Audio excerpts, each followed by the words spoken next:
3 hard knocks jolted Maria Wilkerson from the stove, the hiss of burning sauce filling her tiny apartment. From the hallway came her daughter's trembling voice. "Mom, please don't freak out, but I invited someone to dinner." Maria's heart stopped.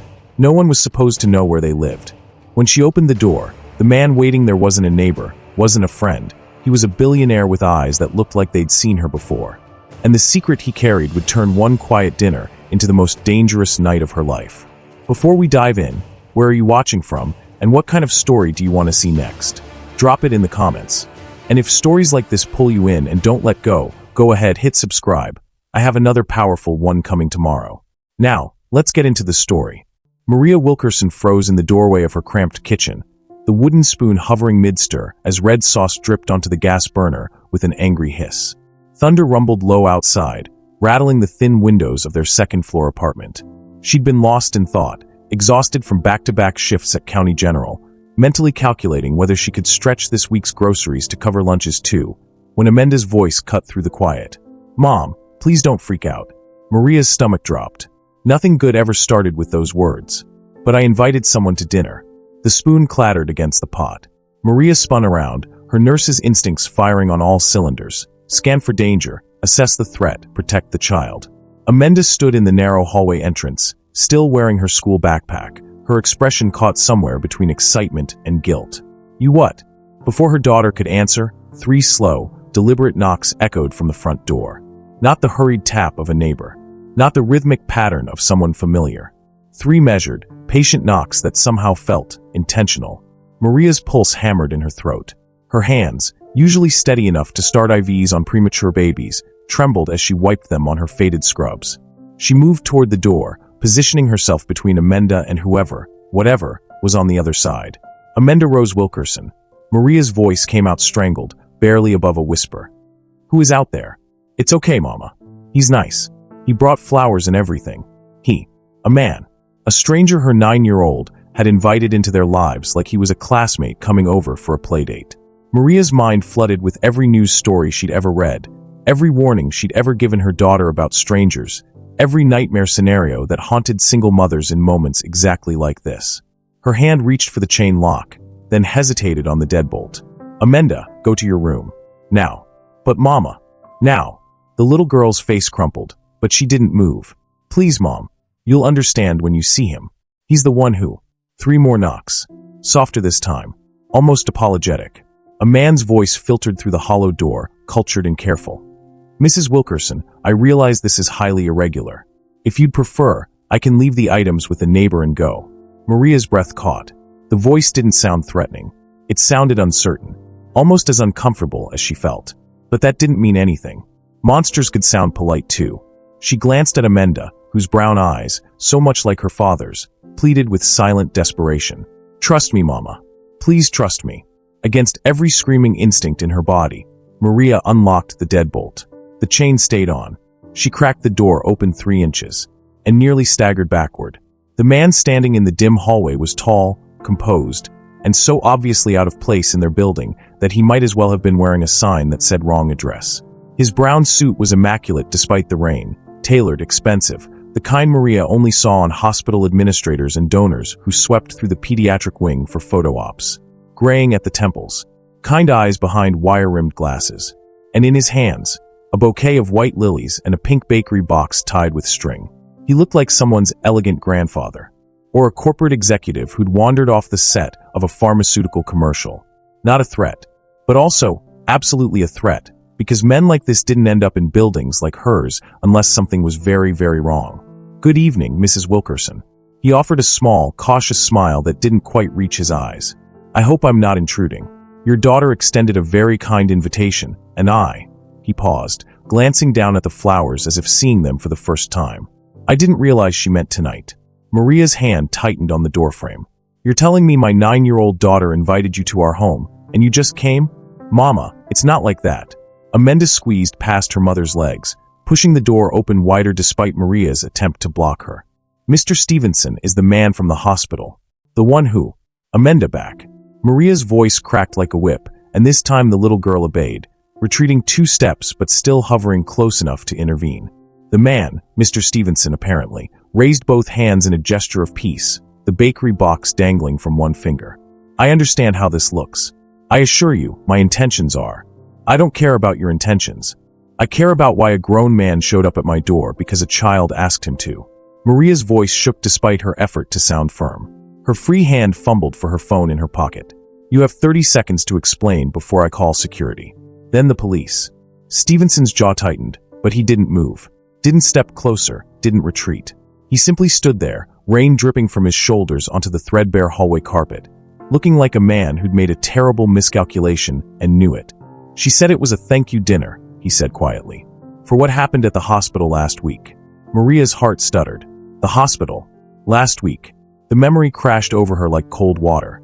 Amanda sneaking into the pediatric wing break room during Maria's shift, a stern lecture about boundaries, a man in a suit standing nearby who'd smiled and said, "It's all right." She was just admiring the artwork.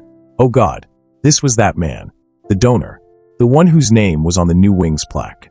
Mark Stevenson. Billionaire. Philanthropist. Widower. And now he was standing outside her door holding flowers like they were old friends. The hospital, Maria repeated slowly, her mind racing.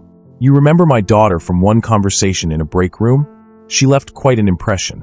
His expression softened. She showed me her drawing, the one taped to the bulletin board. A hospital under a rainbow. She said her mother was a hero who saved people. He paused. Then she asked if I'd ever had spaghetti with red sauce. When I said no, she told me I was missing out and that I should come to dinner sometime to try her mother's cooking. And you thought that was an actual invitation?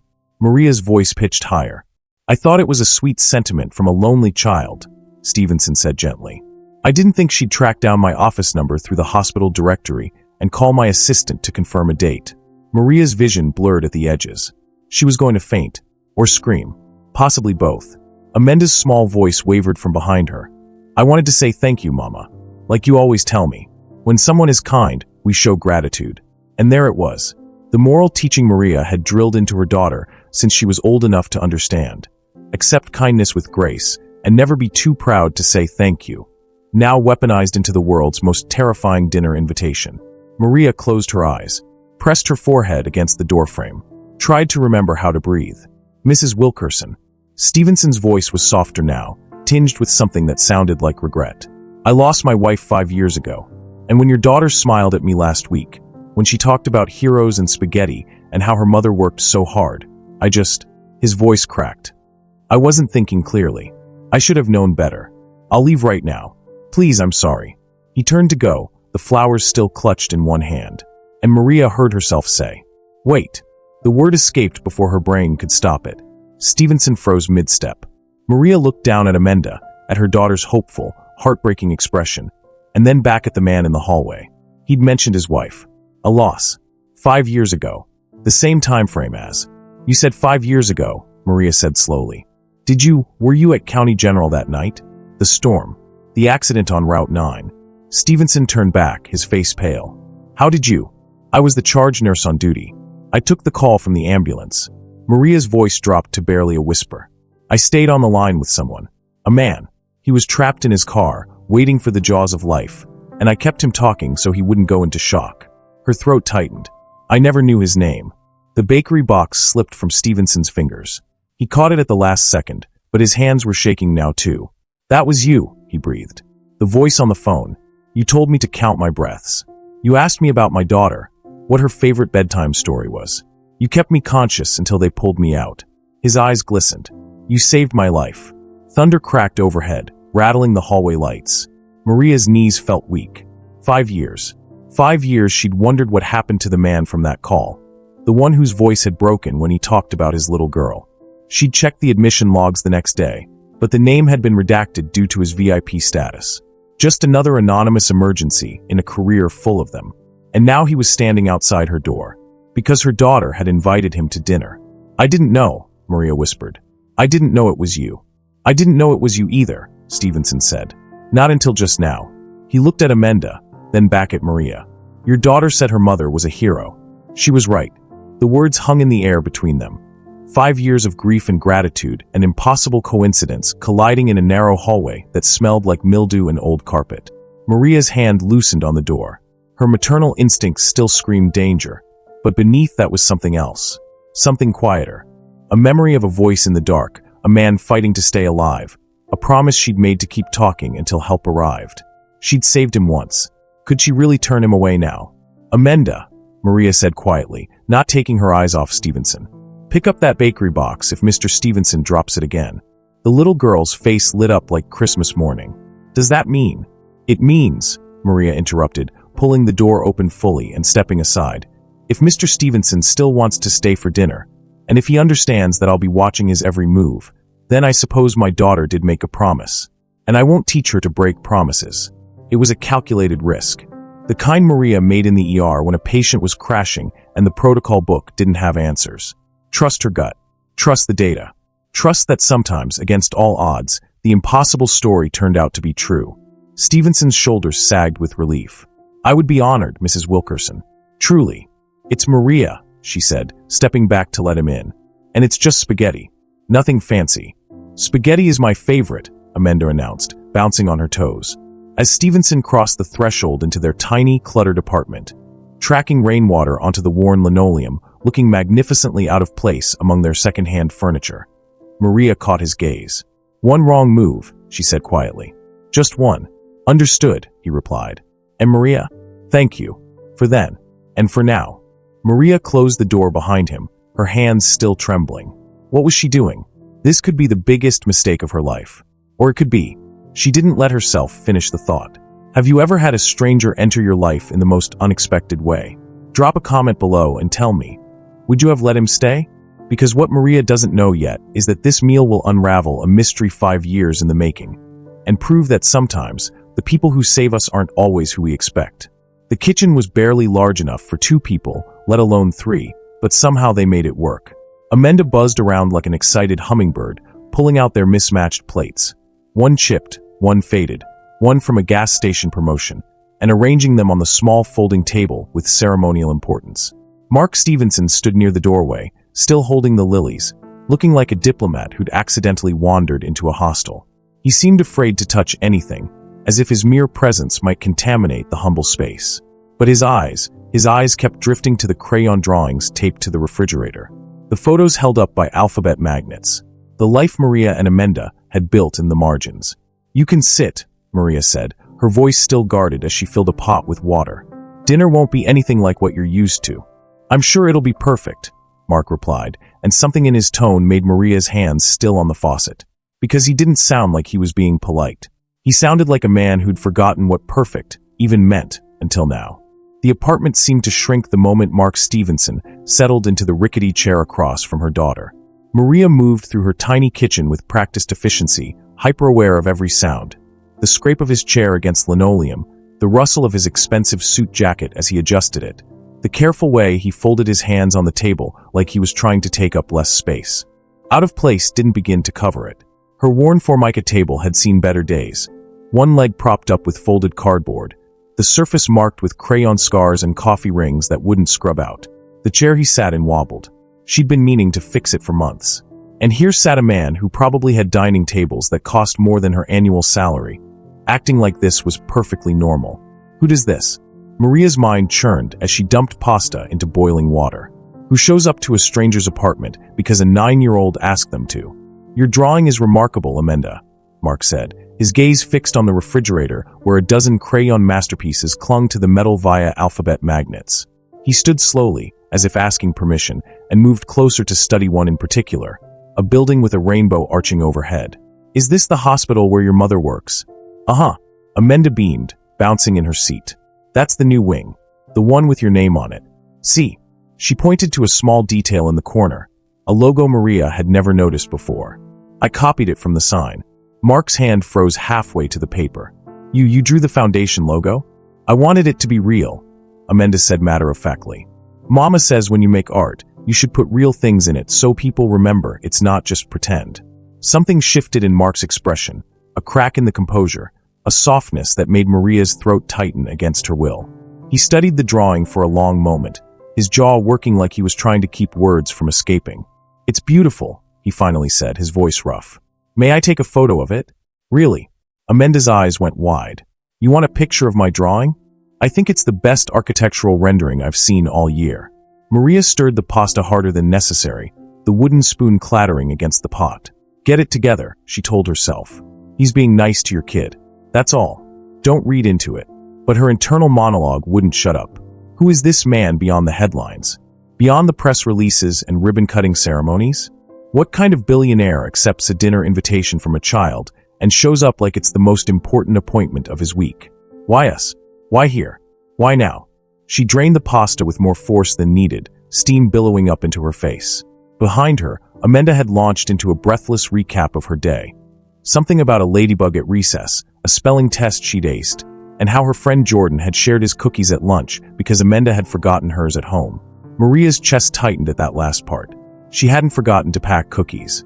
There hadn't been any to pack. But Mark didn't seem to notice the subtext. Or if he did, he had the grace not to mention it. He simply listened with the kind of attention Maria rarely saw adults give children.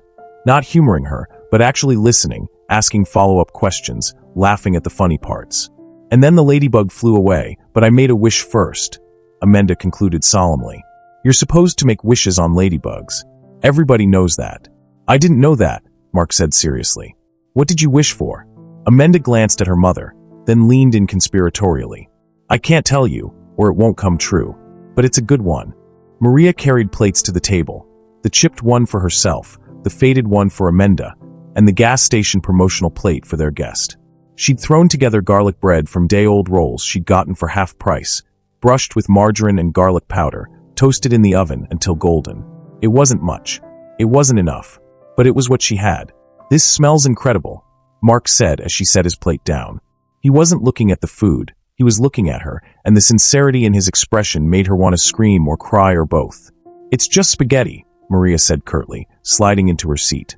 Nothing special. Mama makes the best spaghetti in the whole world, Amanda declared, already twirling pasta onto her fork with the enthusiasm only a 9-year-old could muster. And the garlic bread is magic. Tell him about the magic, Mama. There's no magic, baby. It's just bread. But you said when we eat together, it makes the food taste better because of love. That's magic. Maria felt heat crawl up her neck.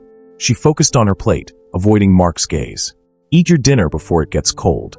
Mark picked up his fork, took a bite, and closed his eyes briefly.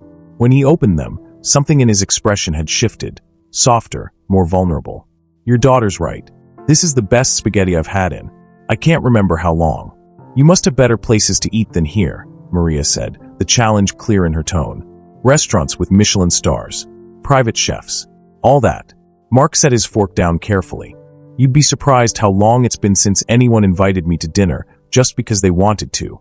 The words hung in the air like a confession. I eat at galas, he continued quietly, his gaze fixed on his plate. Fundraisers. Business dinners where every course comes with an agenda. People invite Mark Stevenson, the donor, the CEO, the name on the building. They don't invite. He trailed off, then shook his head. This is the first time in 5 years someone's invited me to dinner because they thought I looked like I needed a friend. Amanda reached across the table and patted his hand. You can be our friend, Mr. Stevenson. We're good at friends. Maria's throat closed up. She looked at her daughter, this impossibly kind, impossibly naive child who'd inherited every ounce of her father's open heart, and wondered when the world would teach her that not everyone deserved that kindness. But what if he does? The thought whispered through her defenses before she could stop it. They ate in relative silence for a few minutes, Amanda filling the gaps with chatter about school and a book she was reading about dolphins. Mark asked questions, good questions, the kind that showed he was actually listening, and Maria found herself relaxing, just slightly.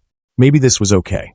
Maybe this was just a lonely man accepting kindness from a lonely child, and nothing more sinister than that. Then she saw it, a glint of gold on the floor, half hidden beneath Amanda's chair. Maria's nursing instincts kicked in, scan, assess, identify. She reached down casually, pretending to adjust her shoe, and palmed the small object. A cufflink. Heavy, expensive, engraved. MS. Mark Stevenson. Her fingers closed around it as her mind raced. When had he lost it? How had it ended up under Amanda's chair? Had he been in their apartment before tonight? Maria. Mark's voice pulled her back. You all right? She straightened, slipping the cufflink into her pocket with practiced smoothness. Fine. Just thought I dropped something. But her hands were shaking again under the table, and her mind was spinning with questions she didn't want to ask. Had he been watching them? Following them? Or was she being paranoid? She studied his face, the kind eyes, the sad smile, the way he looked at Amanda like she was something precious and fragile. He didn't look like a threat, but the cufflink in her pocket felt heavy as a stone. "Mr. Stevenson," Maria said carefully, "how did you say you found my daughter's drawing again?" His expression didn't change. "In the break room. Last week. She showed it to me. And you remembered where we lived how?" "I didn't," he said, his brow furrowing. "Amanda called my office. My assistant got your address from the hospital directory to send the flowers." He paused. "Maria, is something wrong?" "Everything," she wanted to say. "Nothing," she wanted to believe. Instead, she forced a smile. "Just making sure we're all on the same page." But in her pocket, her fingers traced the engraved initials, and she couldn't shake the feeling that there was more to this story than a simple coincidence. The question was she letting in a gentleman who'd stumbled into their lives by chance? Or had he been planning this all along? What would you do if you found something that made you question everything? Would you confront him immediately or keep watching? Drop a comment below, because what happened next is where secrets start spilling, and nothing is as simple as it seems. Maria's fingers wouldn't stop tracing the engraved initials in her pocket as she watched Mark help Amanda clear the dishes. He moved carefully around their cramped kitchen, treating their mismatched plates like fine china, asking where things went before putting them away. "Too careful," Maria's paranoid mind whispered, like he's trying to memorize the layout. "You don't have to do that," she said, her voice sharper than intended. Mark paused, a plate in each hand. "I don't mind. It's the least I can do after such a wonderful meal." "Mama always says guests don't do dishes," Amanda chimed in, drying a fork with exaggerated importance. "But I think Mr. Stevenson can be a special exception." "Exception," Maria corrected automatically. Her eyes never left Mark's hands, strong, careful hands that had somehow lost a cufflink in her apartment. "Amanda, sweetheart, why don't you go get ready for bed? School night." "But Mama." "Now please." The little girl's face fell, but she recognized that tone. The "don't argue with me" tone.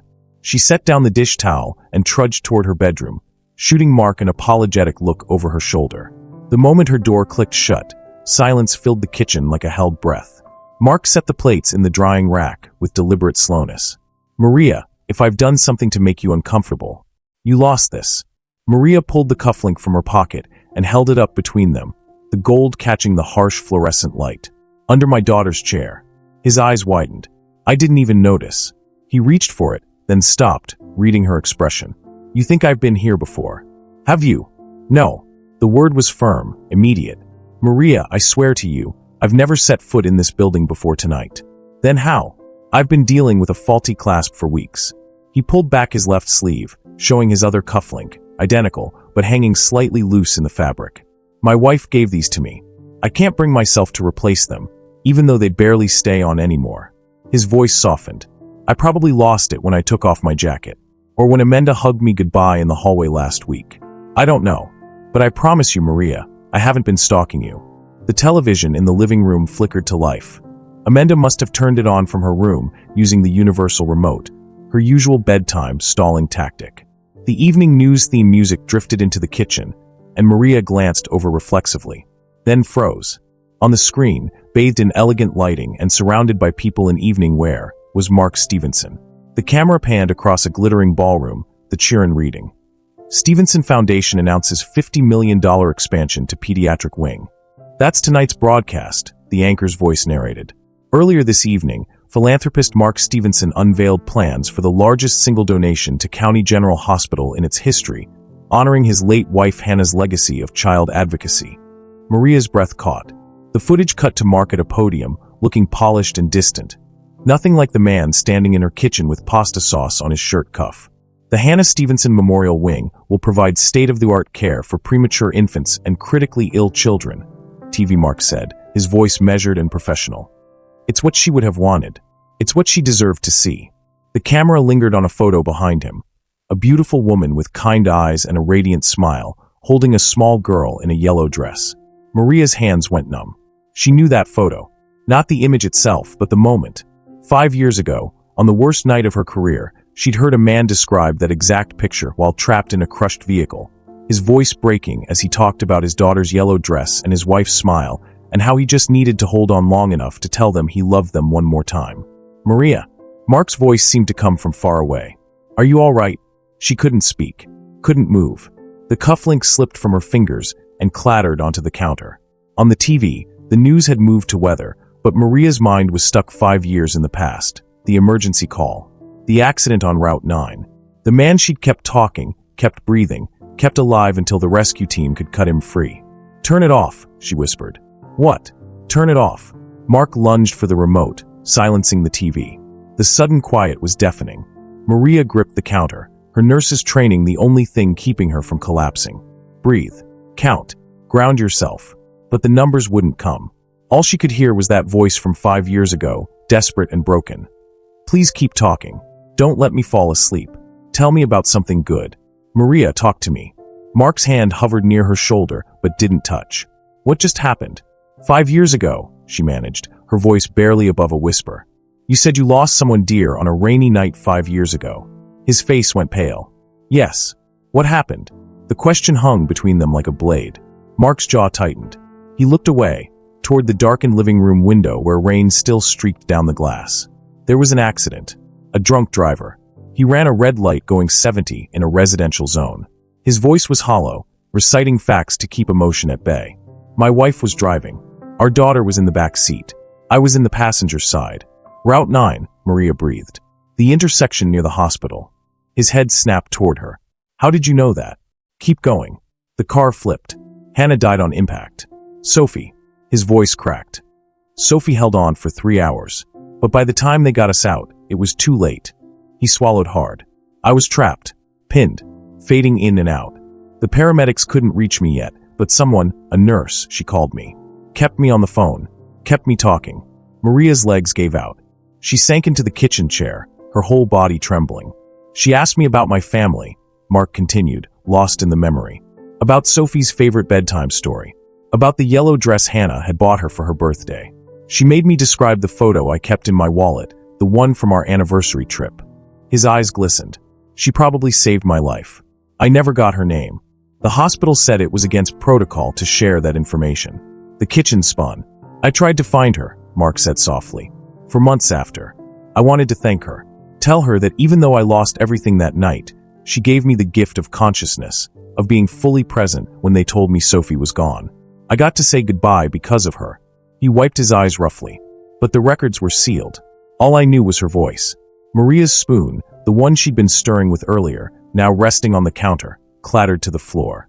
Mark turned at the sound, and found Maria staring at him with tears streaming down her face. "That was me," she whispered. The world stopped. "What?" "That was me." Her voice broke. "I was the charge nurse that night. I took the emergency call from dispatch. I stayed on the line with you for 47 minutes until they got you out." Her hands shook violently. "You told me about Sophie's yellow dress. About Hannah's smile. About the anniversary trip to Cape Cod where the photo was taken. You made me promise I wouldn't hang up." Mark staggered backward, hitting the counter. "That's not possible. You said." Maria's voice cracked, but she forced the words out. "You said, if I don't make it, tell them I fought. Tell them I tried." His face crumbled. "And you said, you're going to tell them yourself. Stay with me. Count your breaths." "1," Maria whispered. 2. Mark's voice broke. 3. They stared at each other across the tiny kitchen. Two strangers who'd unknowingly carried pieces of each other's worst night for 5 years. "I looked for you," Mark said again, his voice raw. "I wanted to find you. To thank you." "The hospital wouldn't tell me your name either," Maria said, tears spilling freely now. "You were listed as VIP protected. I checked the next day, but your file was sealed. I only knew you survived because..." She swallowed hard. "Because I went to the memorial service. For Hannah and Sophie. I stood in the back. I saw you from a distance, but I didn't know how to approach you. What do you say? 'Hi, I'm the nurse who kept you conscious while your family died.' You would have said, 'I'm the reason I'm still here.'" Mark's voice shattered completely. "You're the reason I didn't give up. The reason I could hold Sophie one last time before." He couldn't finish. The silence that followed was vast and terrible and sacred. Maria stood on shaking legs and crossed the space between them. She didn't touch him, wasn't sure she could without falling apart completely. But she stood close enough to see the tears tracking down his face, the same grief that had lived in his voice 5 years ago. "I didn't know," she whispered. "I didn't know Amanda brought you back to me." Mark let out a sound that was half laugh, half sob. "Of all the apartments in this city, of all the children who could have invited me to dinner." He looked at her like he was seeing her for the first time. Not as a suspicious single mother or a stranger or even a nurse, but as the voice that had held him together when everything else shattered. Maybe it wasn't coincidence, Maria said softly. Maybe it wasn't, Mark agreed. From Amanda's bedroom, a small voice called out, "Is Mr. Stevenson still here? I forgot to give him the card I made." Maria and Mark both laughed, broken, watery sounds that released some of the crushing weight in the room. "I should go," Mark said, but he didn't move. "You should," Maria agreed. But she didn't step away. They stood there in the fluorescent kitchen light. Two people whose lives had collided in tragedy and somehow found each other again through the innocent invitation of a 9-year-old girl. And Maria realized with stunning clarity, this wasn't coincidence. This was a second chance. Have you ever discovered that someone in your life was connected to you in ways you never imagined? That a stranger was actually part of your story all along? Drop a comment below. Because next is where Maria discovers what Mark has really been planning. And it's not what she expects. The moment stretched between them like something fragile and precious. Two people standing in a cramped kitchen, connected by threads of tragedy and survival they were only beginning to understand. Then Amanda's door creaked open, breaking the spell. "Mr. Stevenson." The little girl appeared in her pajamas, purple with white stars, clutching a piece of construction paper covered in glitter and crayon. "I almost forgot. I made you a card." Mark wiped his eyes quickly, composing himself with the practice of someone used to hiding grief in public. He crouched down to Amanda's level, accepting the card with both hands like it was made of gold. "Thank you, sweetheart. This is beautiful." "It's a thank you card," Amanda explained solemnly, "for being nice to Mama at the hospital. And for coming to dinner even though our apartment is small and we don't have fancy stuff." Maria's throat tightened. Out of the mouths of babes. Mark studied the card, a crayon drawing of 3 stick figures around a table, with the words, "Thank YU for being our friend," scrawled across the top in wobbly letters. His jaw worked for a moment before he could speak. "I'll treasure this," he said quietly. "I promise." "You have to put it on your fridge," Amanda insisted. "That's where important things go." "Then that's exactly where it'll go." Mark stood, tucking the card carefully into his jacket pocket. He glanced at Maria. "I should probably head out. It's getting late, and you both have school and work tomorrow." "Did you drive?" Maria asked, her nurse's practicality kicking in. "In this weather?" "My driver's waiting downstairs. But I did bring dessert, left it in the car." He smiled apologetically. "I got distracted by everything and forgot to bring it up." "I'll come with you," Maria said quickly. Too quickly. She saw Mark's eyebrow raise slightly, but he didn't comment. "I need air. Space. Time to think." The revelation of their shared past had cracked something open inside her, and she wasn't sure if what was spilling out was relief or terror or something she had no name for yet. "Amanda, bed. Now. And I mean now. But I want to say goodbye to." "You said goodbye. Bed." The little girl recognized that tone, the one that meant Mom had reached her limit. She threw her arms around Mark's waist in a quick hug that made him freeze, then darted back to her room with a dramatic sigh. "She's wonderful," Mark said softly. "She's exhausting," Maria replied, but there was no heat in it. She grabbed her keys from the hook by the door. "Come on. Let's get that dessert before the driver thinks you've been kidnapped." The hallway was dim and smelled like someone had burnt popcorn earlier. Maria's building wasn't dangerous, exactly, but it wasn't the kind of place where people left their doors unlocked either. Mark's driver, a man in a dark suit who looked like he moonlit as a bodyguard, straightened when they appeared in the lobby. "Just getting the dessert, James," Mark called out. "Be right back."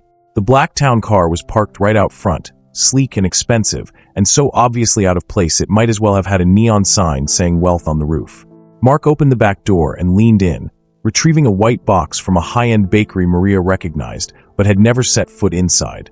"I wasn't sure what Amanda would like, so I got an assortment," he said, straightening. "Cupcakes, brownies, some little tart things the baker swore were." His briefcase slipped. It happened so fast. 1 second it was tucked under his arm. The next it was tumbling toward the wet pavement, the latch popping open mid-fall. "Damn it," Mark muttered, crouching to gather the scattered contents. Maria bent to help automatically, her hands closing around a leather planner and a stack of business cards before she registered what else had fallen out. A manila folder. Thick. Professional. With a label printed across the top in neat block letters. Confidential. Stevenson Foundation, Community Project. Her hands moved before her brain could stop them. She picked it up, and because the folder had landed open, she saw it. Architectural sketches. Floor plans. A rendering of a modern building with large windows and a colorful playground out front. And right there on the cover sheet, scanned in full color like some kind of official document, Amenda's drawing, the one from the refrigerator, the hospital with the rainbow overhead. Maria's blood turned to ice. "Maria, I can take that." Mark reached for the folder, but she'd already flipped to the next page. Wilkerson Community Care Center, proposed site, County General Hospital Annex. Mission, provide free, high-quality childcare for hospital staff and low-income families in the surrounding district. Her vision tunneled. She flipped faster, scanning bullet points and budget projections and donor commitments, her heart hammering harder with each page. Inspiration, Community Need Assessment plus Staff Feedback plus Artwork by Amanda Wilkerson, age 9. There it was, in black and white. Her daughter's name, Maria. Mark's voice was careful, measured. "Let me explain." She looked up at him slowly, the folder clutched in her shaking hands. "You knew who I was, Maria. Before tonight. Before Amanda called your office. You knew." Her voice cracked. "You had my daughter's drawing in your files. You've been planning this, something, and you didn't think to mention it. It's not what you think. Then what is it?" She thrust the folder at him, pages fluttering. "Because from where I'm standing, it looks like you've been researching me. My family. My daughter." The paranoia she'd felt earlier came roaring back, twice as strong. "How long have you been watching us?" "I haven't been watching you," Mark said, his composure cracking. "Maria, please. How did you get her drawing?" "It was in the staff lounge. That day last week. The day she showed me, it was already on the bulletin board with dozens of others. The hospital was collecting them for the new wing's opening ceremony." He ran a hand through his hair, frustrated. "When I saw it, I asked if I could make a copy for the Foundation's archives. I didn't track down your daughter. I didn't stalk your family. I didn't even know Amanda was your daughter until..." "Until when?" Maria's voice was sharp as glass. Mark closed his eyes. "Until tonight. Until I walked into your apartment and saw the same drawings on your fridge." He opened his eyes, and they were pleading. "Maria, I swear to you, I had no idea. But you knew my name. The project says Wilkerson Community Care Center. That was added 2 days ago." Mark's voice rose, then caught himself.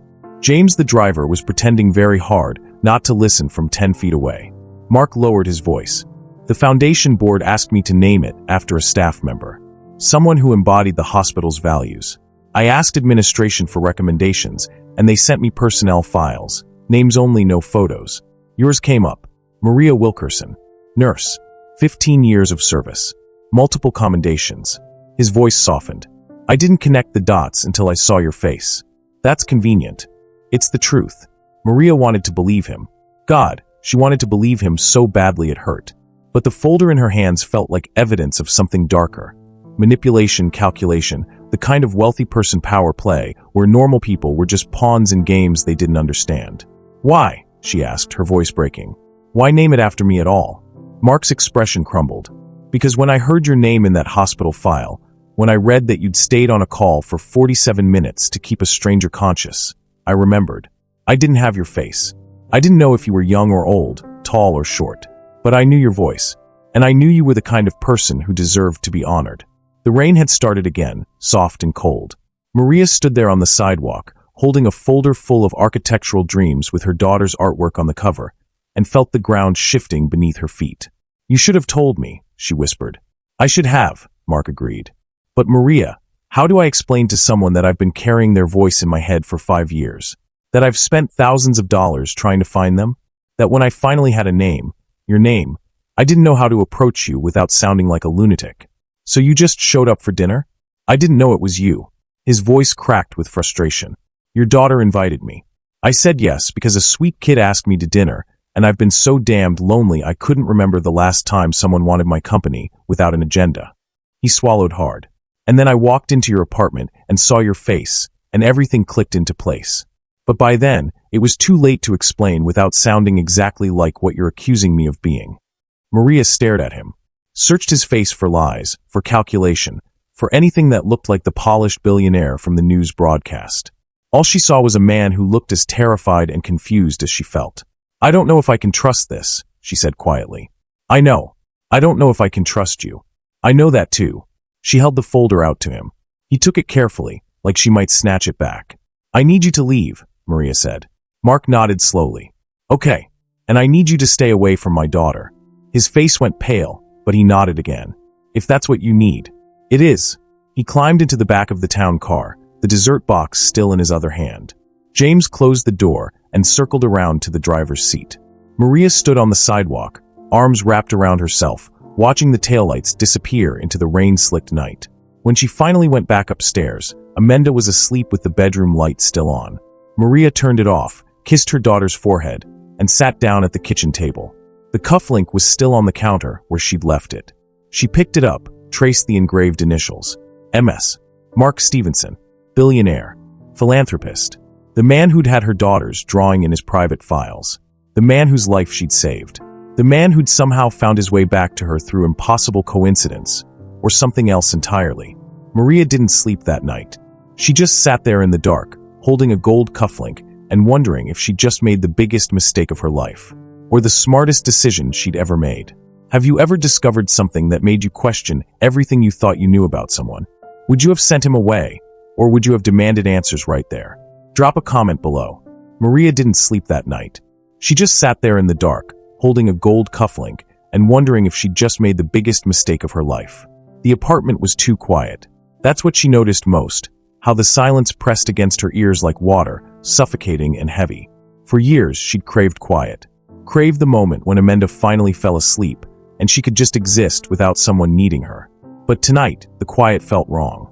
She kept replaying the scene on the sidewalk. Mark's face when she'd told him to stay away. The way his shoulders had sagged, like she'd physically struck him. The folder with Amanda's drawing, now somewhere in the back of that town car, driving away into the rain. He knew who I was. The thought circled like a vulture. But beneath it, quieter, more insistent. Did he, though? Maria pressed her palms against her eyes until colors bloomed behind her eyelids. Her nurse's training kicked in automatically. Assess, analyze, diagnose. Strip away emotion and look at the facts. Fact: Mark had Amanda's drawing in his files. Fact: he'd named a project after her before they'd formally met. Fact: he'd shown up to dinner when her daughter invited him. But also fact: his story about the staff lounge matched hospital protocol. The pediatric wing had been collecting children's artwork for weeks. She'd seen the bulletin board herself, plastered with drawings from staff members' kids. Also fact: the personnel recommendation made sense. The hospital did that kind of thing for donors, provided lists of exemplary staff to honor. She'd seen her own name on commendation lists before. And the biggest fact of all, the genuine shock on his face when he'd realized who she was. That hadn't been acting. She'd spent 15 years reading people in crisis. She knew real emotion when she saw it. So why did you send him away? The question whispered through her mind like an accusation. Because she was scared. Because letting someone in meant risking everything. Because the last time she'd trusted someone completely, he'd left her with a mortgage she couldn't afford and a daughter who still asked why daddy didn't call anymore. Because it was easier to believe Mark was dangerous than to believe he might be exactly what he seemed. A lonely man who'd stumbled into her life through her daughter's innocent kindness. Maria stood abruptly, the chair scraping against linoleum. She couldn't sit here all night drowning in what-ifs. She moved to the counter where the white lilies stood in a water glass. She hadn't owned a proper vase in years, and studied them in the dim light filtering through the window. They were beautiful. Too beautiful for this kitchen. Like Mark himself, too polished, too refined, too much for the worn-down reality of her life. She reached to adjust one stem that had tilted sideways. That's when she saw it. A small envelope, tucked deep within the bouquet, nearly hidden by the leaves. Cream-colored paper. Her name written across the front in wobbly, unmistakable handwriting. To M.O.M. Privat. Maria's hands shook as she pulled it free. The envelope was sealed with about 17 stickers. Unicorns and rainbows and one inexplicable dinosaur. She carefully peeled them back and slid out the folded paper inside.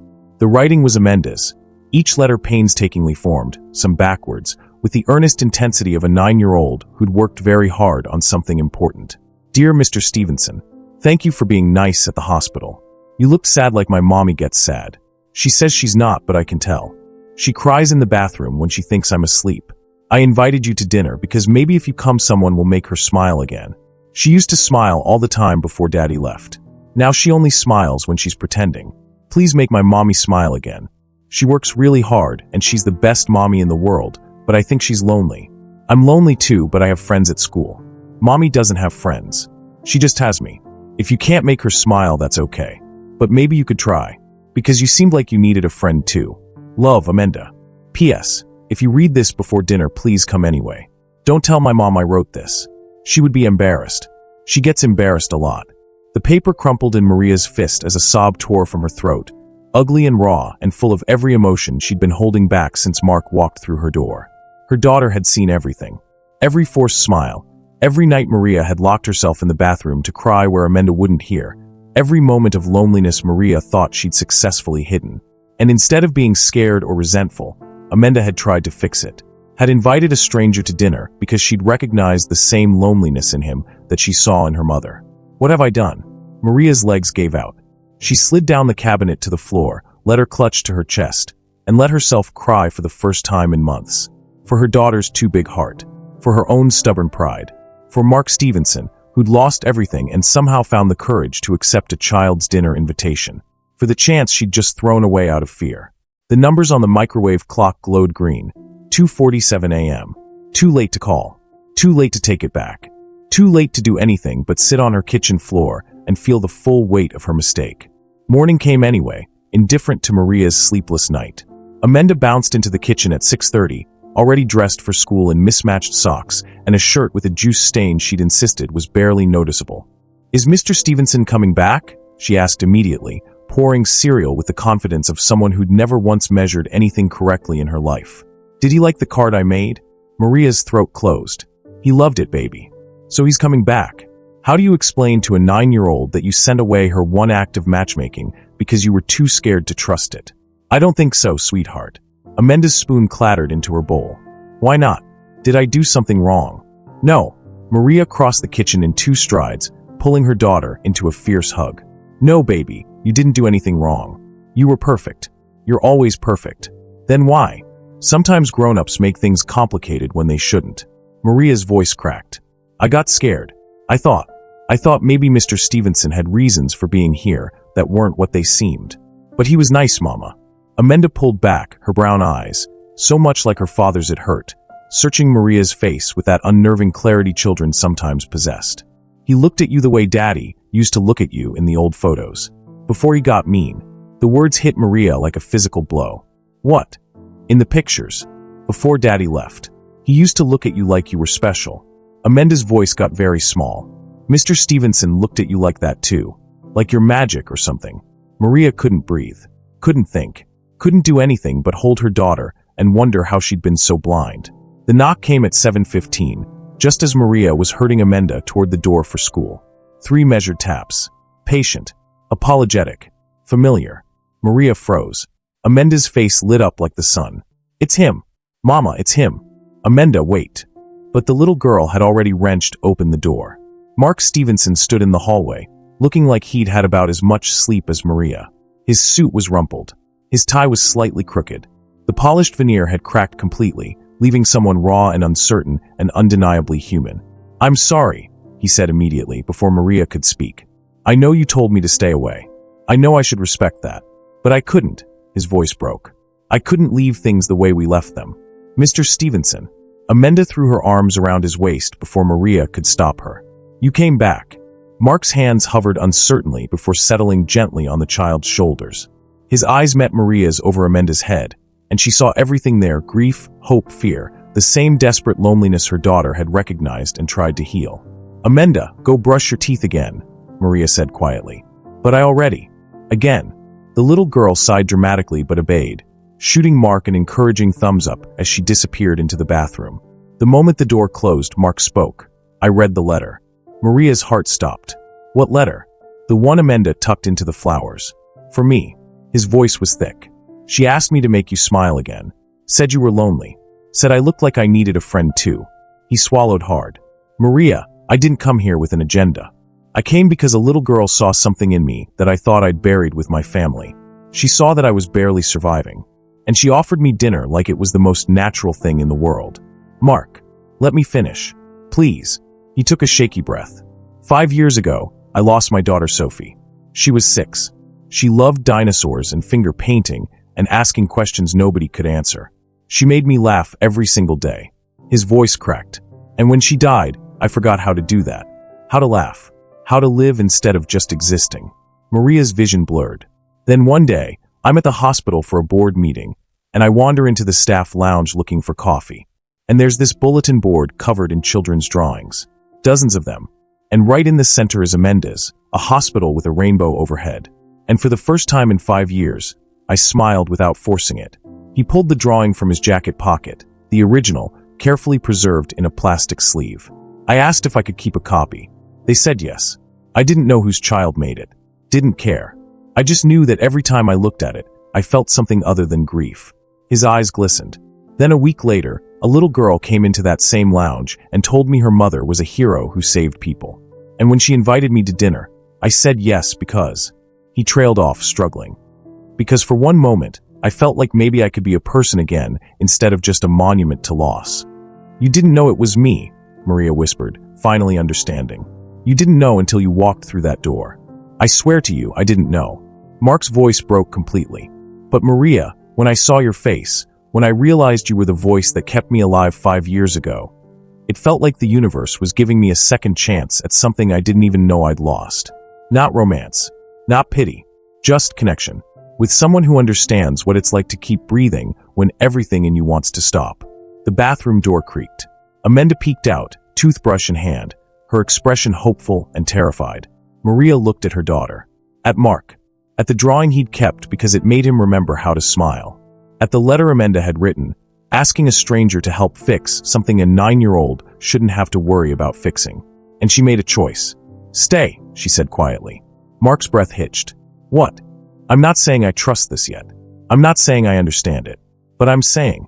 Maria's voice shook. I'm saying my daughter saw something I was too scared to see. And maybe she was right. Mark's composure shattered. Tears spilled freely down his face. Thank you. Don't thank me yet, Maria warned, but there was no bite in it. You're having breakfast with a 9-year-old who talks nonstop and a mother who has trust issues and control problems.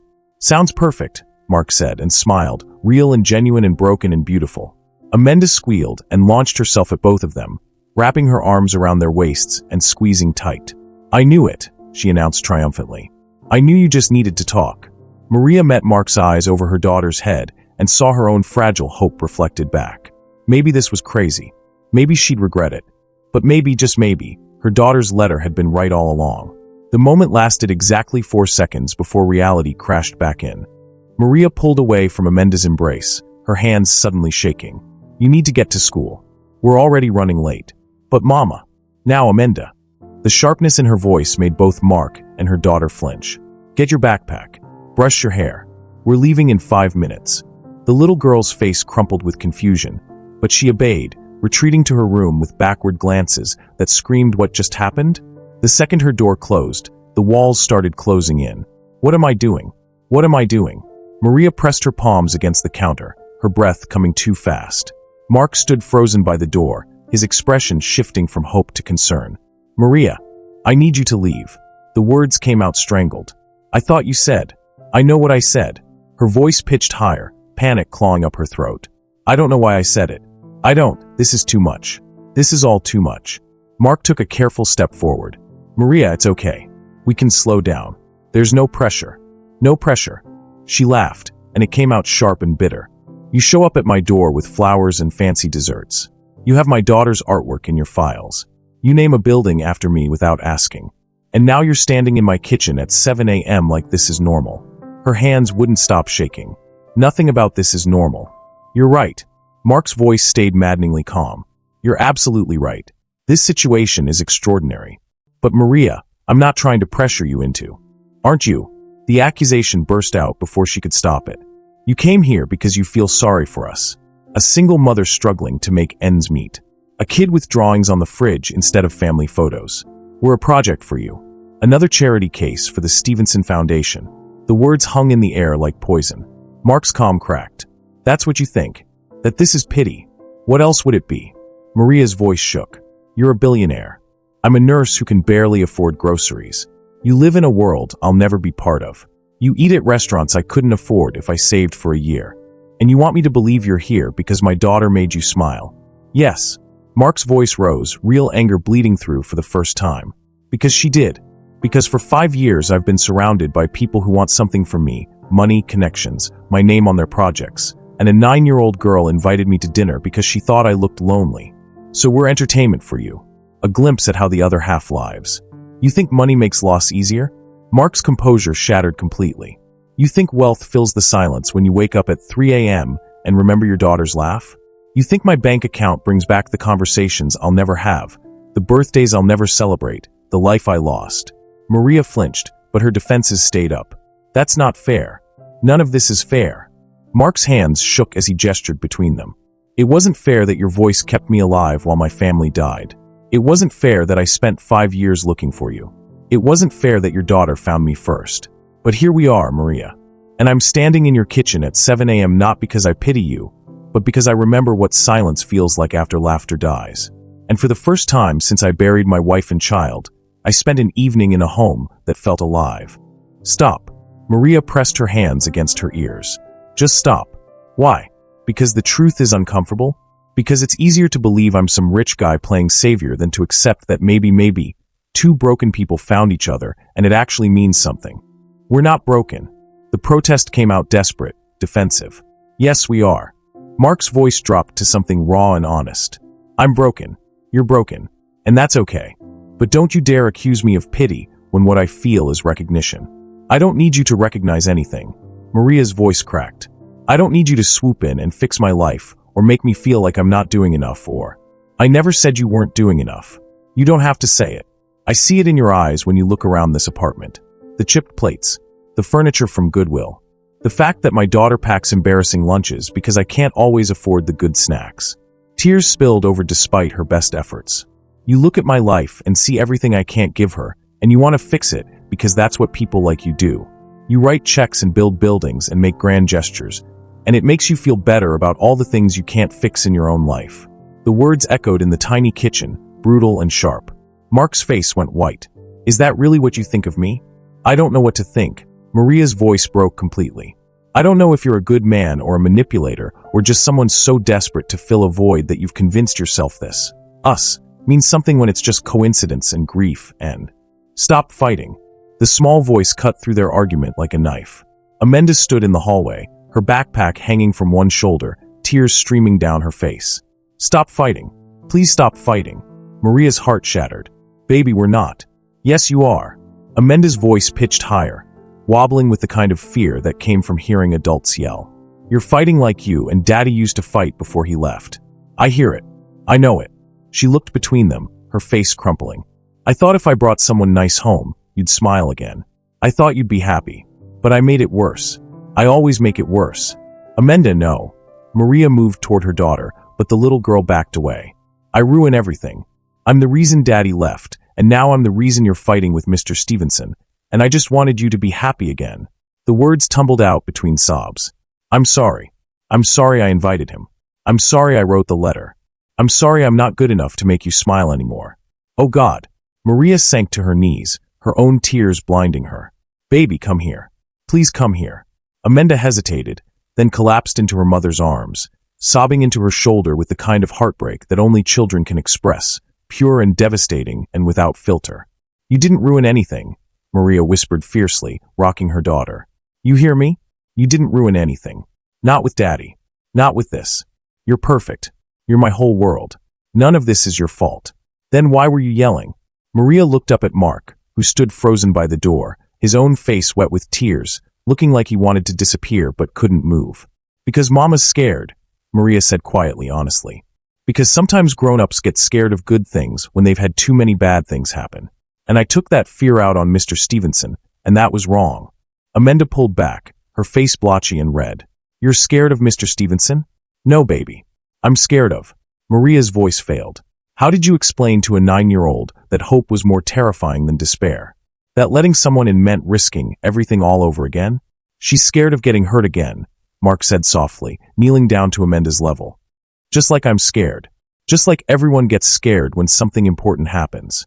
Amanda looked between them, her child's mind trying to process adult emotions too big for her to fully understand. But you like each other, right? You're not going to leave like Daddy did. The question hung in the air, impossible, heartbreaking, devastating in its simplicity. Maria looked at Mark across the space of 3 feet that felt like an ocean, saw his red eyes, his shaking hands, the raw vulnerability of a man who'd somehow become entangled in her messy, broken life through no fault of his own. I don't know how to do this anymore, she whispered. Not to Amanda. Not to Mark. To the universe that kept throwing impossible situations at her when she was just trying to survive. Mark's voice was equally soft, equally broken. Then let me help. I don't know how to let you. I don't know how to help. He smiled, sad and small and genuine. But maybe we figure it out together? Amanda sniffled, looking up at her mother with desperate hope. Does that mean he can stay? Maria closed her eyes, felt her daughter's heartbeat against her chest, heard Mark's breathing, careful and uncertain, made a choice that terrified her more than anything else ever had. Yeah, baby, she whispered. He can stay. Have you ever been so scared of getting hurt that you pushed away the exact thing you needed? Have you ever had to choose between protecting yourself and taking a leap of faith? Drop a comment and tell me. The words hung in the air like a promise Maria wasn't sure she could keep. Mark's shoulders sagged with something that looked like relief and terror mixed together. Amanda's sobs quieted to hiccups, her small body still trembling against Maria's chest. I should still go, Mark said quietly, reading the exhaustion on Maria's face. Let you both get to school and work. Process everything.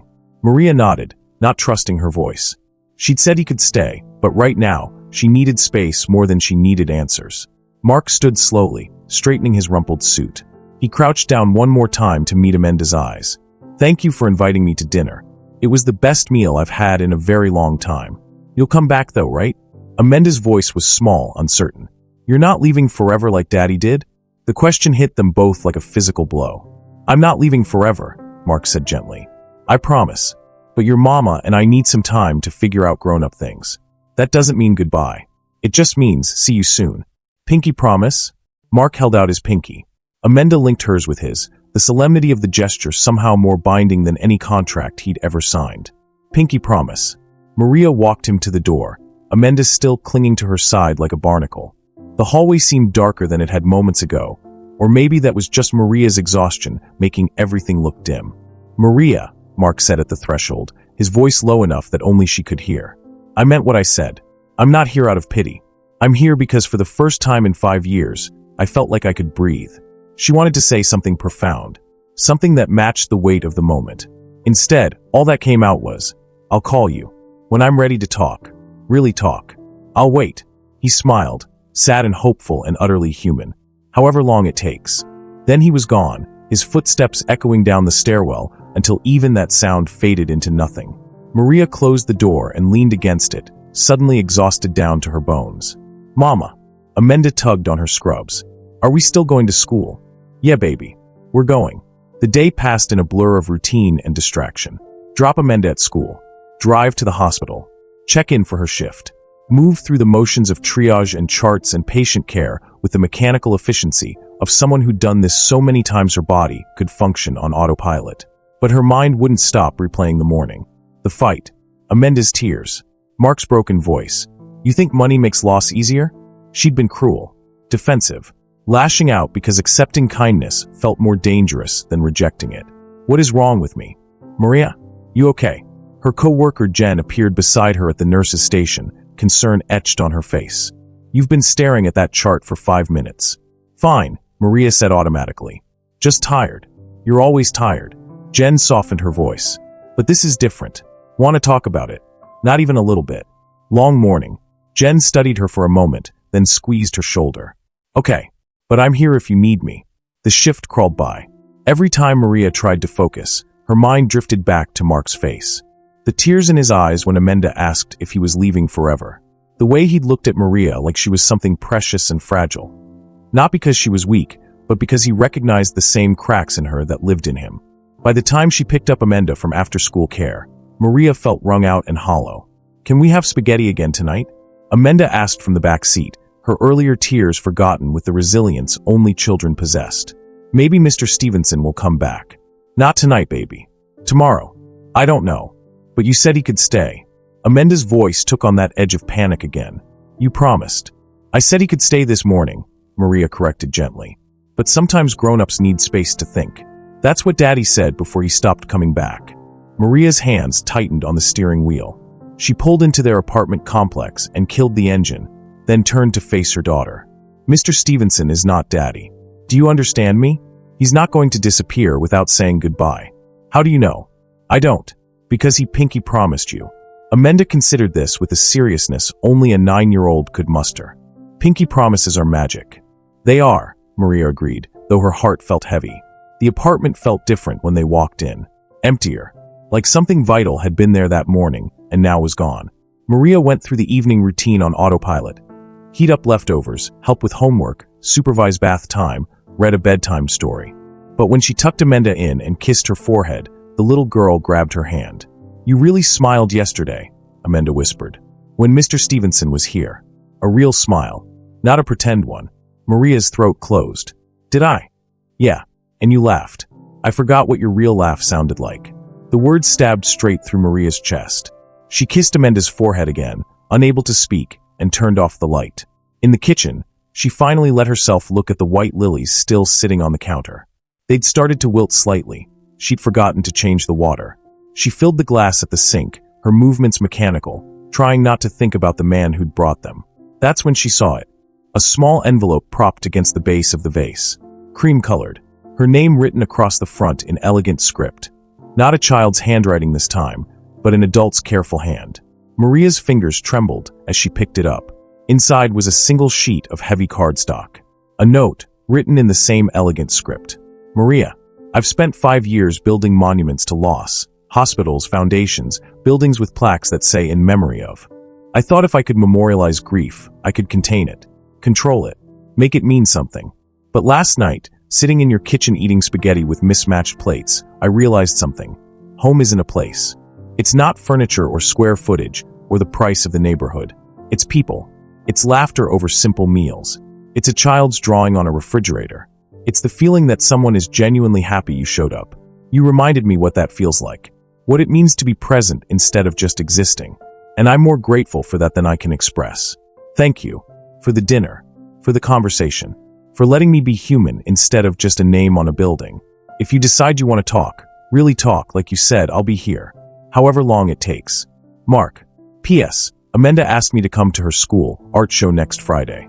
I told her I'd have to ask you first. But I'd very much like to go. If you'll let me." Tucked behind the note was something else. A thick envelope, formal and expensive. The kind of invitation that came to hospital galas and fundraising events. Maria pulled it out with shaking hands.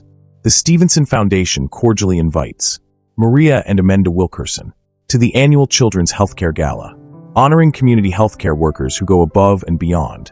Saturday, November 16th, 7 p.m. Black tie optional. Childcare provided." At the bottom, handwritten in Mark's script. "No pressure. But I'd really like you both to be there." Maria stared at the invitation. At the note. At the single white lily he'd left beside the vase. One flower separated from the bouquet, still fresh and perfect. Her first instinct was to throw it all away. Tear up the invitation. Ignore the note. Build her walls back up and pretend the last 48 hours hadn't happened. It's safer that way. Easier. Less complicated. "Mama." Maria turned. Amanda stood in the hallway in her pajamas, holding her worn stuffed rabbit. "I can't sleep. Bad dream." "No. I just..." Amanda patted closer, her bare feet silent on the linoleum. "I was thinking about what you said. About Mr. Stevenson not being like Daddy." "Yeah, baby. You smiled today. In the car. When I said pinky promises are magic." Amanda looked up at her with those two wise eyes. "You did it again, Mama. You smiled for real." Maria's vision blurred. She hadn't even noticed. Hadn't realized that somewhere between the morning's fight and this moment, something had shifted. "He kept his promise," Amanda continued softly. "He made you smile, even when he wasn't here." The invitation felt heavy in Maria's hands. The lily caught the kitchen light, glowing white and pure. "Fear is no longer protecting you, it's imprisoning you." The thought whispered through her mind like truth. She'd spent 5 years building walls to keep the pain out. But those same walls had kept everything else out too: joy, connection, the possibility that maybe, just maybe, she deserved something more than just surviving. Maria looked down at her daughter. At this perfect, brave, impossibly kind child who'd seen 2 lonely people and decided to fix it with a dinner invitation. "What do you think, baby? Should we go to this fancy party?" Amanda's face lit up like Christmas morning. "Really? We can go." "Yeah." Maria's voice shook. "We can go. Does that mean Mr. Stevenson can come to my art show?" Maria folded the invitation carefully, then tucked it onto the refrigerator under a rainbow magnet, right next to Amanda's hospital drawing. "Yeah," she said softly. "I think it does." Amanda squealed and threw her arms around Maria's waist. I knew it. I knew you just needed to see. See what? That you deserve good things too, Mama. Not just me. You. Maria held her daughter close, tears spilling over, and realized that maybe, Amanda had been right all along. Have you ever been so afraid of getting hurt that you almost threw away something beautiful? Have you had a child teach you something about yourself you didn't want to see? Drop a comment and tell me. Maria had faced down bleeding patients, code blues, and parents in crisis without breaking a sweat. But standing in the lobby of the Grandview Hotel in a borrowed dress and shoes that pinched, she'd never felt more terrified in her life. The gala was exactly what she'd feared: crystal chandeliers dripping light onto marble floors, women in gowns that cost more than her monthly rent, men in tuxedos discussing stock portfolios and vacation homes like they were talking about the weather. Every surface gleamed. Every person looked polished and perfect and utterly, completely out of her league. Mama, you look like a princess, Amanda whispered, clutching her hand. Her daughter wore a simple blue dress, the nicest thing they owned, purchased on clearance last Easter, and had insisted on wearing her light-up sneakers because fancy shoes hurt. I look ridiculous, Maria muttered, resisting the urge to tug at the neckline of the navy dress Jen had loaned her. We should leave. We just got here. Amanda. Mrs. Wilkerson? A young woman in a staff uniform appeared, clipboard in hand and a professional smile plastered on. I'm Sarah, with the foundation. We have childcare set up in the East Wing, games, movies, dinner. Amanda, would you like to come with me? Amanda looked up at Maria with pleading eyes. Can I, Mama? Please. Every instinct screamed to say no, to grab her daughter and run back to their small, safe apartment where they belonged. But Amanda's face was so hopeful, so excited, that Maria couldn't bring herself to crush it.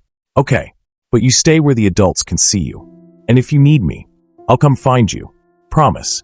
Amanda squeezed her hand once, then bounded off with Sarah, her sneakers lighting up with each step, leaving Maria completely, utterly alone in a sea of wealth and privilege. She moved toward the wall, trying to make herself invisible. A waiter passed with a tray of champagne flutes. She took one just to have something to do with her hands, then immediately regretted it when she saw the crystal stem and realized she'd probably have to pay for it if she broke it. Around her, conversations flowed in that particular cadence of people who'd never worried about money.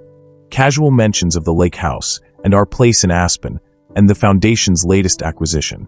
Maria recognized some faces from the hospital, administrators who'd never so much as nodded at her in the hallway, doctors who passed her in the ER without a glance, board members who'd walked right by her nurse's station 100 times without seeing her.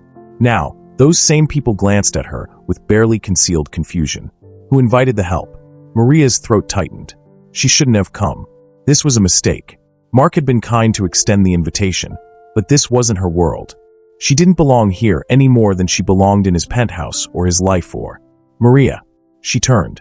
Mark stood 10 feet away, and for a moment, Maria forgot how to breathe. He wore a tuxedo, perfectly tailored, devastatingly elegant, but it was his face that stopped her heart. The way he was looking at her. Not like she was out of place or uncomfortable or dressed wrong. Like she was the only person in the entire room that mattered. You came, he said softly, crossing the distance between them. I almost didn't. The admission slipped out before she could stop it. I'm glad you did. His eyes searched her face. You look beautiful. I look like I'm playing dress-up. You look like you belong here. Mark, I don't. She gestured helplessly at the room, the people, the impossible gap between her borrowed dress and their designer gowns. This isn't me. These aren't my people. They're not mine either, he said quietly. Not the ones that matter. Before she could respond, a chime echoed through the space, the signal for everyone to move into the ballroom. Mark offered his arm. Walk with me. Maria looked at his outstretched elbow, at the crowd already flowing toward the ornate doors, at the exit sign glowing red in the corner, promising escape. She took his arm. The ballroom was even more overwhelming than the lobby. Round tables draped in white linen, centerpieces of white lilies and roses, a stage at the far end with a podium and screen. Maria's assigned seat was at the front table, right next to the stage. Of course it was. Mark pulled out her chair.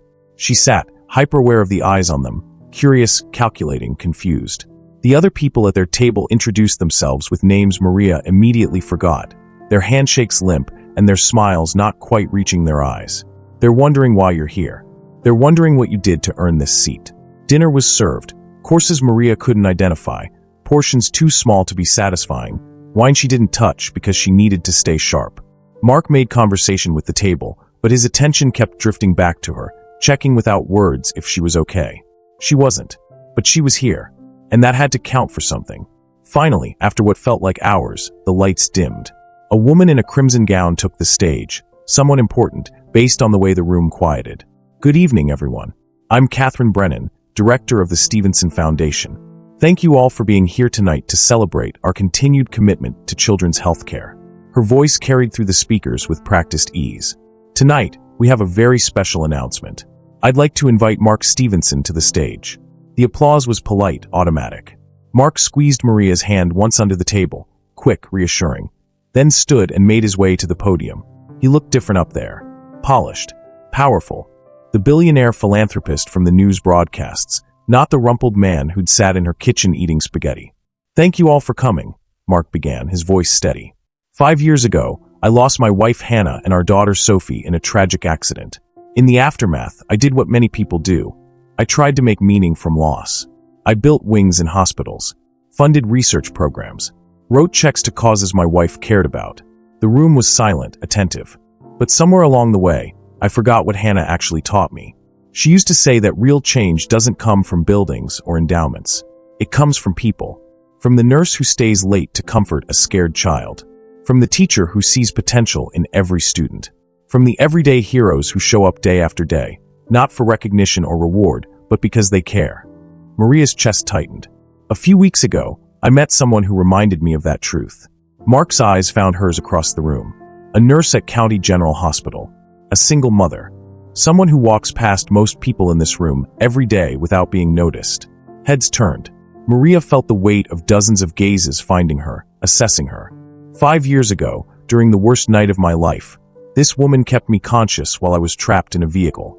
She stayed on the phone with me for 47 minutes. She asked me about my family, made me describe my daughter's favorite dress, kept me talking when all I wanted to do was give up. His voice cracked. She saved my life, and I never knew her name. The screen behind him lit up, a photo of the hospital, of the pediatric wing, of children's artwork covering a bulletin board. Until recently, when her daughter invited me to dinner, and I walked into their home and realized the voice I'd been carrying in my head for 5 years belonged to the woman standing at her stove, making spaghetti with a wooden spoon. Murmurs rippled through the crowd. Maria's face burned. Tonight, I'm honored to announce the Wilkerson Community Care Center. The screen shifted, architectural renderings of a beautiful building with bright colors and large windows. Amenda's hospital drawing, blown up and incorporated into the design. A free childcare facility for hospital staff and low-income families. A place where healthcare workers can bring their children and know they're safe, cared for, and inspired. The applause started, but Mark raised a hand. This center isn't named after Maria Wilkerson because she saved my life, though she did. It's named after her because she represents what this foundation should have been celebrating all along. Not the donors, not the wealthy benefactors, but the people who show up every day and do the hard, invisible work of caring for others. He stepped away from the podium, moving to the edge of the stage, looking directly at Maria. You reminded me that compassion isn't about grand gestures. It's about staying on the line when someone is drowning. It's about making dinner for a stranger because your daughter saw loneliness and wanted to fix it.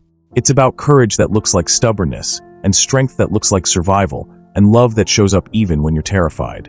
The room had gone completely silent. You were my light before I even knew your face, Mark said quietly, his voice barely carrying through the microphone. And I'm standing here tonight because 5 years ago, you refused to let me give up. Maria's vision blurred. Tears spilled over despite her desperate attempt to hold them back. The applause erupted, genuine this time, thunderous, but she couldn't hear it over the rushing in her ears. Mark descended from the stage, crossed to her table, extended his hand. She took it without thinking, and he pulled her to her feet, drawing her toward the stage even as she tried to resist. Mark, I can't. You can, he said firmly. Let them see you. Let them know who you are. They stood together in front of hundreds of people, the billionaire in his tuxedo and the nurse in her borrowed dress. And for the first time since walking through those doors, Maria didn't feel out of place. She felt seen. The applause continued. People stood. And through the crowd, Maria saw Amanda being led back into the ballroom by Sarah, her face lit with joy and pride. See, Mama, Amanda called out, her voice carrying in the sudden quiet. I told you he'd make you smile. Laughter rippled through the room, warm, genuine. Mark turned to Maria, his eyes glistening. "She's not wrong," he said softly, for her ears only. "You're smiling." And Maria realized with stunning clarity that she was. Not a forced smile, not a polite one, but a real, genuine, unguarded smile that came from somewhere deep inside, a place she'd thought was broken beyond repair. "Thank you," she whispered. "For what?" "For seeing me when no one else did." Mark's hand tightened on hers. "I've been seeing you for 5 years. I just didn't know it yet." The moment stretched, fragile and perfect and terrifying in its honesty. "What happens now?" Maria asked. "Now," Mark said, his voice rough with emotion. "We figure it out together. If you'll let me." Maria looked at her daughter, bouncing on her toes with excitement. At the crowd still applauding. At the man holding her hand like she was something precious. At the life unfolding in front of her, messy and complicated and full of possibility. "Yeah," she said softly. "I'll let you. Have you ever had someone see the real you? Not the version you show the world, but the person underneath? Would you have been brave enough to stand on that stage? Drop a comment and tell me." 6 weeks later. The kitchen smelled like home. Maria stood at the stove, wooden spoon in hand, stirring red sauce that bubbled and hissed exactly the way it had that first night. But everything else was different now. The tension that used to live in her shoulders had loosened. The apartment didn't feel quite so small. And the silence, the oppressive, suffocating silence that had filled every corner for years, was gone. In its place, laughter. "Mama, I need the fancy plates." Amanda called from the table, standing on a chair to reach the cabinet where they kept the dishes that didn't have chips or cracks. "Mr. Stevenson is coming, so we have to use the good ones." "We don't have good ones, baby," Maria said, but she was smiling. "Just use the regular ones." "But these are special." Amanda held up the gas station promotional plate with triumph. "See? It has a race car on it. That makes it fancy." Maria laughed, a real laugh, the kind that came from her belly and made her eyes water. When had that happened? When had laughing become easy again? When you stopped being so scared of it? "Okay, fine. Race car plates it is." Amanda hummed while she worked, setting out 3 plates with the ceremonial importance of a 9-year-old who'd appointed herself official dinner coordinator. She wore her pink flowered dress, the one she'd begged for at the thrift store last week, because it's the kind of dress people wear to important dinners, and had insisted on putting her hair in braids like a fancy person. The knock came at exactly 6 o'clock. 3 measured taps, familiar now, expected welcome. Amanda shrieked with delight and bolted for the door. "He's here! He's here!" "Amanda, don't just throw open the..." But the door was already open, and Amanda had launched herself at Mark with the kind of enthusiasm that would have knocked over a less steady person. Mark caught her easily, laughing as he lifted her into a hug. "Hello to you too, firecracker. I set the table with the fancy plates. And Mama made extra garlic bread, because you said last time you could eat a whole loaf by yourself. Did I say that?" Mark's eyes found Maria over Amanda's head, and the warmth in his gaze made her chest tighten in the best possible way. "You absolutely did," Maria said, wiping her hands on a dish towel. "So I made 2 loaves. Don't make me regret it." Mark set Amanda down and stepped inside, and Maria realized with a small shock how natural it looked now. Mark Stevenson, billionaire philanthropist, standing in her cramped kitchen in jeans and a button-down shirt. No suit jacket, no tie, no armor of wealth. Just a man holding a bouquet of white lilies and a brown paper bag that smelled suspiciously like fancy bakery items. "You didn't have to bring dessert again," Maria said, even as she took the bag and peeked inside. "Cannoli. Her favorite." He remembered. "I wanted to." Mark held out the lilies. "For the table. Or the vase. Wherever you want them." Their fingers brushed as she took the flowers, and the contact sent a familiar spark up her arm. The same one she'd felt that first night, before everything got complicated and messy and real. Except now, she wasn't afraid of it. "Thank you," she said softly. "Thank you for having me." "Always," Maria replied, and meant it with her whole heart. Dinner was chaos in the best possible way. Amanda talked non-stop about school. A spelling bee she'd won, a boy named Marcus who tried to trade his apple for her cookies at lunch, the art project she was working on for the community center's opening ceremony. Mark listened with the same genuine attention he always gave her, asking questions and laughing at the funny parts like her stories were the most important thing in the world. Maria watched them from across the table, this impossible, beautiful thing they'd somehow become. Not a family, not exactly. Not yet. But something growing, something real, something that felt like it might last. "This is even better than last time," Mark said, twirling another forkful of spaghetti. "I don't know how that's possible, but it is. It's the same recipe, Maria protested. No. Mark's eyes met hers. It's better because I'm not terrified you're going to kick me out halfway through the meal. Amanda giggled. Mama was so scared of you at first. I wasn't scared, Maria said, but her cheeks heated. I was cautious. You were scared, Mark said gently. And you had every right to be. A stranger showing up at your door because your daughter invited him is objectively terrifying. But you're not a stranger anymore. Amanda announced, like this solved everything. You're Mr. Stevenson. Our friend. Just Mark, he corrected for the 100th time. Friends don't use last names. Okay, Mark. Amanda drew out his name with exaggerated importance. Are you going to kiss my mama goodnight tonight? Maria choked on her water. Mark's face went bright red. Amanda Rose Wilkerson. Maria sputtered. That is not an appropriate dinner question. Why not? Jordan's mom's boyfriend kisses her goodnight all the time. Jordan says it's gross but also means they're serious. We are not having this conversation right now. But are you serious? Amanda pressed, looking between them with the terrifying perceptiveness of a child who saw too much. Because Mark comes to dinner every Friday now. And he helped me with my math homework last week. And he looks at you the way princes look at princesses in movies. Eat your spaghetti, Maria said desperately. But Mark was laughing, a real, genuine laugh that transformed his face from guarded to radiant. Out of the mouths of babes, he said, shaking his head. Your daughter is relentless. You have no idea. I like it. His gaze softened. She says what everyone else is too scared to say. The words hung in the air, heavy with meaning. Maria's heart hammered. They'd been careful these past weeks, taking things slowly, rebuilding trust, letting whatever this was between them develop naturally. Mark came to dinner every Friday, showed up to Amanda's art show with flowers, helped Maria change a flat tire when her car broke down in the hospital parking lot. Small things, normal things, the kind of things that built foundations instead of castles. But underneath it all, there was something else. Something neither of them had been brave enough to name yet. Amanda, go wash up for dessert, Maria said quietly. But I'm not done. Now please. The little girl recognized that tone.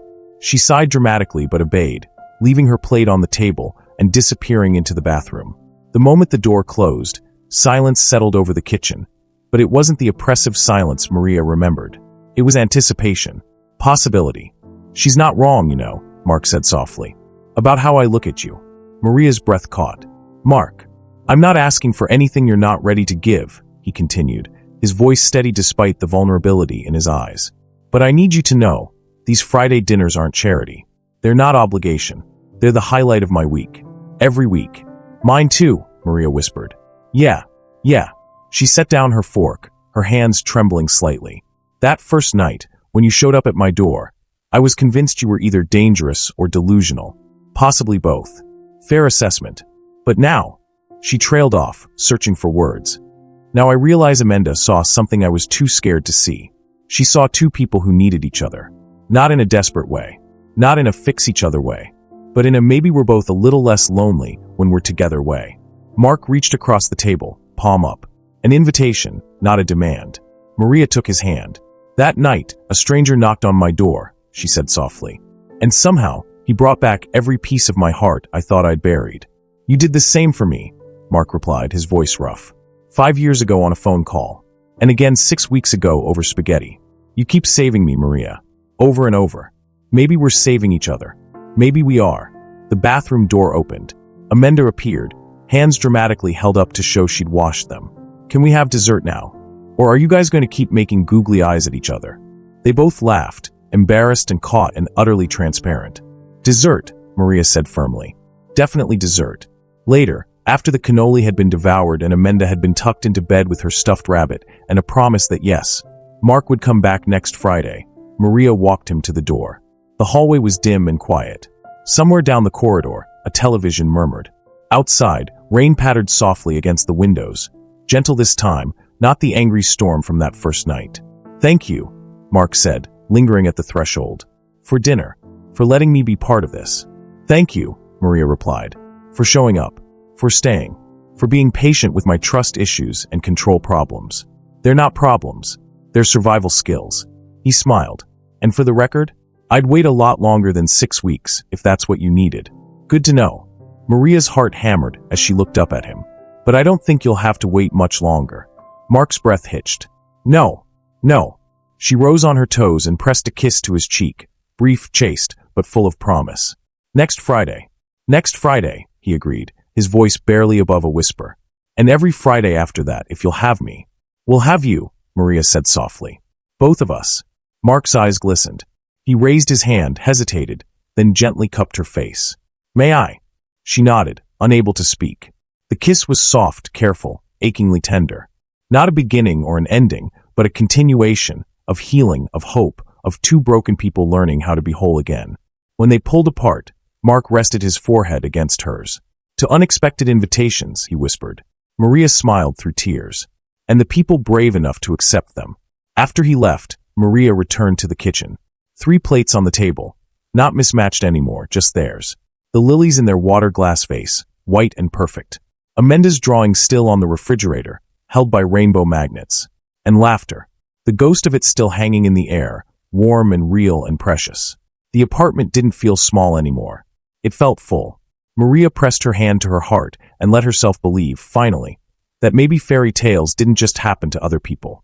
Maybe they happened to single mothers in tiny apartments who were brave enough to open their doors when opportunity knocked. Thanks so much for watching till the end. If this story moved you, you're going to love what's coming next. It's even more surprising and emotional than this one. Go ahead and click the story on your screen right now, and see you in the next story.